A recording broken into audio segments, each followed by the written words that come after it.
And we're back, folks, with a new video. And yes, the thumbnail says it all. That is Mary Barra saying to Carlos Tavares, hold my beer. I can outdo you by effing up a company way worse than you did by following the same stupid path that you followed, thinking that I can do what Ford did, despite Ford doing a phenomenal job with a horribly ugly car, a bad idea, but simply had timing on their side. So to show up 5 years later to launch something this utterly stupid and slap every single Camaro lover in the face. And I was a Camaro lover when I was a kid. I mean, the 69 Camaro was the dream car I always wanted.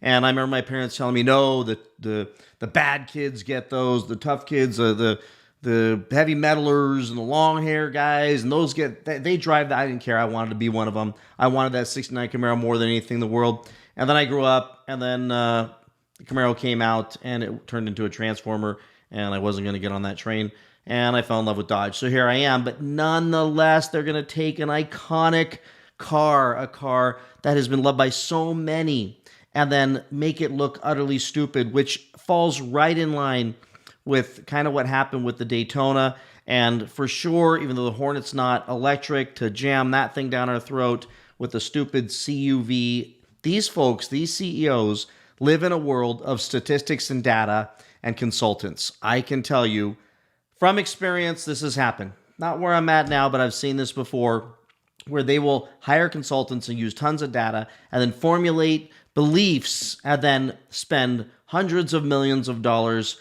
jumping off of a cliff and hoping it's going to work out, which we know how it worked out for Dodge.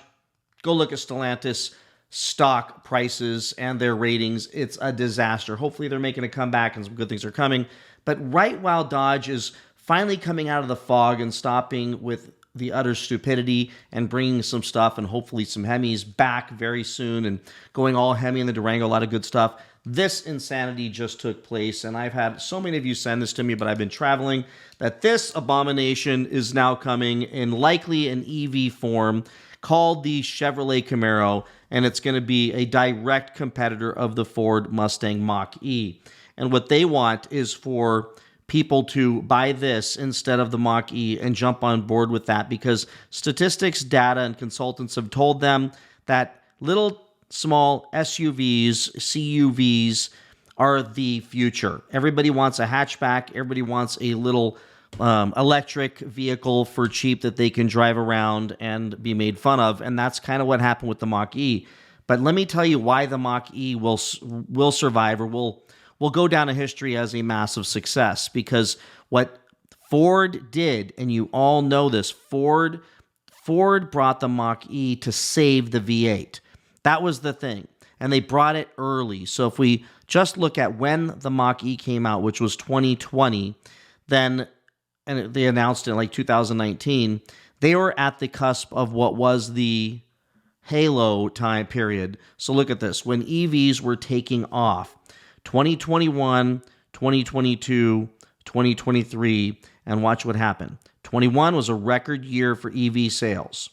And here's Ford coming in with the goofy clown car, but it was reasonably priced, and it enabled, and they didn't get rid of the Mustang. They still kept the Mustang 5.0s. The Mustang's still there to this day, but they came out with a goofy Mach-E. And that was my point in so many of my videos when I talked about the Charger EV, the Daytonas. Had they ran even the six-pack alongside that thing and not gotten rid of the Chargers and the Challengers, or had they just ran the Chargers and Challengers right alongside the EV might have had half a chance for those who want that thing. Instead, they declared war on their customer, overpriced it, and delivered a colossal piece of crap that has horrible reliability and quality, and it was too heavy, and the performance sucked in comparison to lower-priced EVs. That's a problem, and Dodge has had to face that, live with that, and Stellantis is paying the price for it, and they've got to bring it back now. But 2021, Ford was right there, on top, on their game, making it happen, but they kept the V8 around, and they were going to beat the CAFE standards to be able to keep the V8 around by making their corporate average fuel economy work out really good, because they delivered complete EV cars, meaning they wouldn't have to go buy carbon offsets like Dodge or Stellantis was having to do to be able to keep the Hemi cars. So the timing was perfect. And frankly, the car market was insane at the time. So they jumped in with the wind at their back and had massive success. So data says to Chevy and GM, you're going to be okay. Launch this thing and you're going to be great. But what they've done is they've eliminated the V8 Camaro completely. V8 Camaro is gone. They say not to return. And replacing it with this. That is what Dodge did with the Daytona, and that was a mistake, and the Daytona at least looks good. This thing's going to look goofy, just like the Mach-E. But what do they have that people can buy? The Cadillac, what are they going to have that has a V8 in it? If they launched this thing and kept the original Camaro around, and kept launching the ZL1s out there, and kept bringing these things to market with even slight improvements, this would just be an additional option. I keep saying this over and over again, but to burn the ships and go all in on this goofy thing, I'm going to go ahead and predict the future that Chevy is going to get their asses handed to them with this goofy car, unless they price it so cheap that it becomes a throwaway where people are just going, whatever, might as well get it. It's so cheap. I can't get anything else that cheap. I don't think the design, the styling is going to at all make this thing all of a sudden acceptable. Let's see. These are mock-ups, but yeah, I'm sorry. In real life, this thing's going to look painful compared to the actual Camaro. So that's what I think's going on. Oh, let's talk about the Hornet. They didn't learn from Dodge. You went hard into the market with a little CUV, whatever the hell that stands for, and tried to jam it down everybody's throats as a muscle car, as a gateway to muscle, as a fast thing, and called it the RT. That's a mistake. So here's the deal. It didn't sell. It was the slowest selling car in America for quite a while, and sales were, while slightly okay the first year, just crashed in less than half this year. So they're going to follow down this path. That's why I could not help but to make the thumbnail what it was.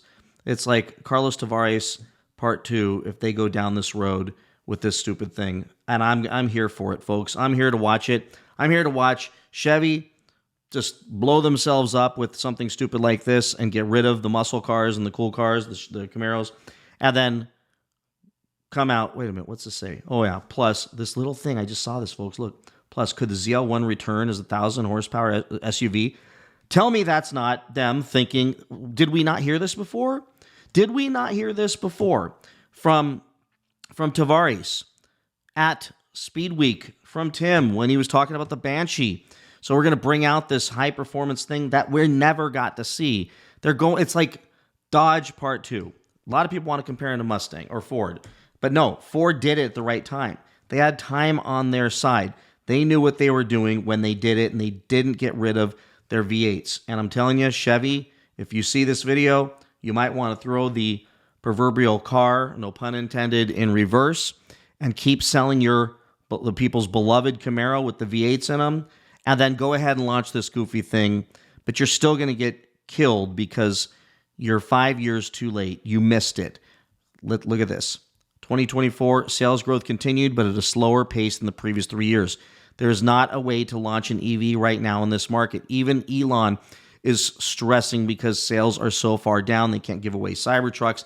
I mean, the lease deals, the zero interest rates, everything. I get the emails every single day. EV is not where it's at. But hey, knock yourself out. If you want to go do Carlos Tavares Part 2, there's a huge paycheck in it for you. At least that's what we learned. You can do these stupid things and still come out filthy freaking rich, but the customers suffer. They don't get the cars that they love and they actually want and they will buy. But we will see if I'm wrong, right, or not. But let me know what you think in the comments below. Please like, subscribe, and I will see you all in the next one. Bye-bye.